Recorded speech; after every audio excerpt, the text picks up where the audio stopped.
about the sword and the sorcerer. Oh my god, I did saw this movie after all, but it's been so fucking long though. Because I remember the beginning scene when the tyrant and he hired a witch to raise his demon, and I remember how she was raising the demon to come out, and you see all these dead faces with blood. That shit just scared the shit out of me when I was a kid. And also there was the warrior with the three swords that shoot out, and I said to myself, I remember seeing this before. I actually thought it was 824 that had it, but it was actually this movie that did it first. So I was like, oh, the sorcerer. Now I remember this shit.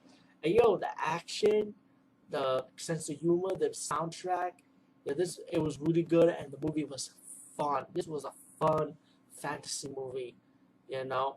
And I'm gonna make it a little controversial. You know, I always get controversial with these movie reviews once in a while, but I gotta say something at the end of this. I don't know. A lot of Conan fans might hate on me on this one, but I think the ending sword fight scenes was way better than the Conan sword fighting scenes at the end, in my opinion. I know a lot of people get pissed off, but it's my views, alright? But the movie starts out with this tyrant. He hired a witch to raise the demon to help him take over a kingdom that he cannot defeat. So he used this warlock, this demon warlock, to help him defeat the kingdom and to gain control of the kingdom. When he was about to gain control of the kingdom, the tyrant, played by Richard Lynch, by the way, rest in peace, the legendary icon, pulled the knife and destroyed the warlock, like stabbed him, and the warlock just fell off to his own death. But later on, the story will build up as the warlock actually did survive, and for 8 years he decided to plan a rebellion against the tyrant that betrayed him, which you'll see later on in the movie. But the warlock, I don't want to ruin any spoilers who have not seen this movie, but the warlock, when he plotted his 8 years revenge, he appears at the end of the movie, but I'm not going to tell you who the warlock is, but that will ruin the surprise.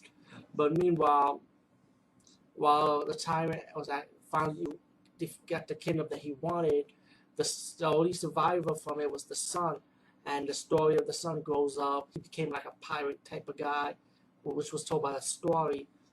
Sounds similar to Conan, right? The remake version? I don't know, but still, The Sword and the Sorcerer was its own movie anyway, and as the son grows up, he goes on an adventure. He saves this princess and realizes that the princess decided to hire him to save her brother. And so the warrior, who was actually the original prince of the kingdom, whose father died from the tyrant during we see the story at the beginning. You know, he goes out fighting the soldiers. He failed in saving the princess, but he was able to save the brother of the princess. And then he needs help. That he got captured, and then some survivors went to his friends, Talon's friend, to help in the rebellion to save the Talon and to save the kingdom. And they got captured, and later on, the slave girls ended up freeing the rebellions and excuse me, free the rebellion and free the pirates that wanted to help the rebellions, the rebels, to battle the evil tyrant. And so he won't marry the princess and save their friend Talon. Talon comes up and fight the soldiers, so the kingdom could be free with his men, his army, and finally he fights the wizard. I won't reveal who the wizard is, by the way, the evil demon warlock. I want that to be a surprise.